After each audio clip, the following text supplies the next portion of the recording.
अस्सलामुअलैकुम दोस्तों, तो कैसे हैं आप सब। आज की वीडियो इंतहाई इम्पॉर्टेंट होने वाली है। तो आज मैं गया था पासपोर्ट ऑफ़िस पासपोर्ट बनवाने। तो सबसे पहले मैंने ऑनलाइन ही आसान पासपोर्ट ऐप से फ़ी चालान जो पासपोर्ट का है वो जमा करा दिया था। अब मैं जब पासपोर्ट ऑफ़िस के दफ़्तर पहुंचा तो जाते ही गार्ड ने मुझे गेट पर पूछा कि आपने फ़ी जमा कराई है, आपके पास डॉक्यूमेंट्स हैं। तो डॉक्यूमेंट्स में बेसिकली आपका ओरिजिनल आईडी कार्ड होना चाहिए आपके पास। उसके बाद उस आईडी कार्ड की 2 कापियाँ और आपके फ़ादर के आईडी कार्ड की 2 कापियाँ लाजमी हैं। ये चीज़ें मेरे पास मौजूद थी। मैंने टोकन लिया, फिर वेट किया।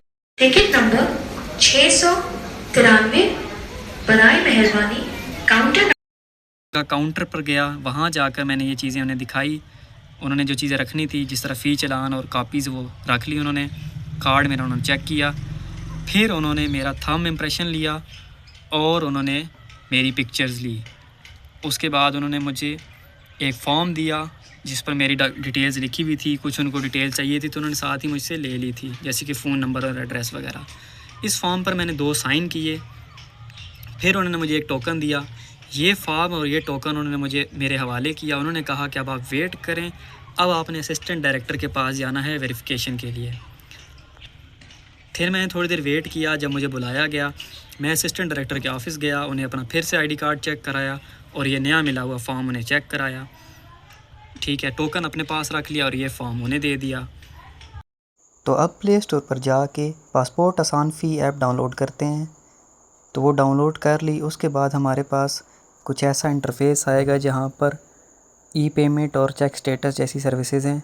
तो जो हमने पासपोर्ट ई पेमेंट है वहाँ से हमारा चालान जनरेट होता है, और चेक स्टेटस से जब चालान पे हो जाता है तब हम PSID डालते हैं, तो हमें पता चलता है कि हमारी फ़ी पे हो चुकी है या नहीं।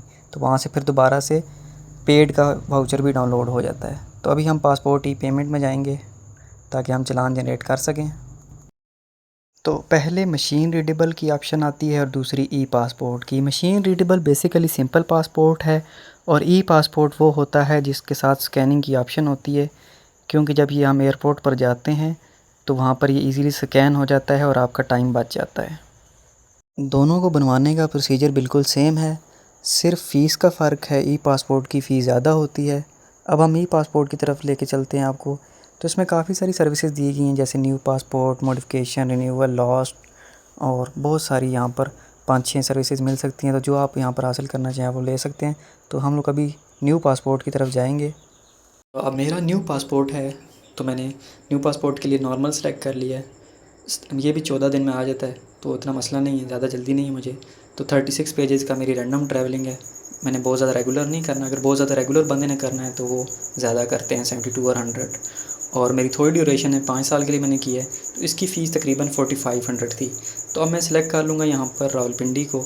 तो ये लिस्ट लोकेशंस की मैं आपको शेयर कर दूँगा। सारा डाटा मैं जब फिल कर लूँगा, CNAC number, name, ETC, email, mobile number वगैरह, सारी चीज़ें मैं फ़िल कर लूँगा तसल्ली के साथ। फिर मैं जनरेट PSID करूँगा। तो जनरेट PSID करूँगा तो मेरे पास ऐसा एक चालान आ जाएगा जिस पे अनपेड लिखा होगा। तो ये PSID यहाँ पर मेंशन होगी, तो इसको कॉपी करके मैं इजी पैसा वगैरह से पे करूँगा। चालान से PSID को कॉपी कर लूँगा और इजी पैसा में आ जाऊँगा। अब इजी पैसा में मैं इंटरफेस पे अब मैं नीचे जाऊँगा, सी ऑल से क्लिक करूँगा। फिर आगे मैं दोबारा से ढूँढूँगा, अदर्स पे क्लिक करूँगा और मैं ढूँढूँगा one bill invoice slash voucher. अभी अदर में मैं देख रहा हूँ, यहाँ पर मुझे भी नहीं मिला। अब मुझे सामने नज़र आया one bill invoice slash voucher. Jazz cash या किसी भी बैंक अकाउंट के ऐप से आपने यही चीज़ ढूंढनी है। यहाँ पर PSID को हम कॉपी कर देंगे और नेक्स्ट पे क्लिक करके जिस तरह हम नॉर्मली ट्रांजैक्शन करते हैं वैसे ट्रांजैक्शन करेंगे और स्क्रीनशॉट अपने पास सेव रख लेंगे। कुछ टाइम बाद हमें मैसेज आ जाएगा जिस तरह के मैंने आपके सामने शेयर किया। अब हम पासपोर्ट फ़ी ऐप में आएंगे, दोबारा से चेक स्टेटस पर जाएंगे, इसको ओपन करेंगे। यहाँ पर PSID हम अपनी पेस्ट करेंगे और कंटिन्यू करेंगे तो हमें पता चल जाएगा कि हमारी पेमेंट हो गई है या नहीं। और यहाँ से हम लोग डाउनलोड बटन से चालान दोबारा से डाउनलोड कर लेंगे। आपने इस पेड चालान की PDF को प्रिंट कर लेना है और इसको लेकर बाकी डॉक्यूमेंट के साथ, ID कार्ड वगैरह के साथ आपने चले जाना है अपने नज़दीकी पासपोर्ट ऑफ़िस और आपका पासपोर्ट जल्द तैयार हो जाएगा। आपने अगर इस वीडियो से कुछ सीखा तो चैनल को ज़रूर सब्सक्राइब करिए और बाकियों के साथ शेयर करिए ताकि बाकी भी सीख सकें।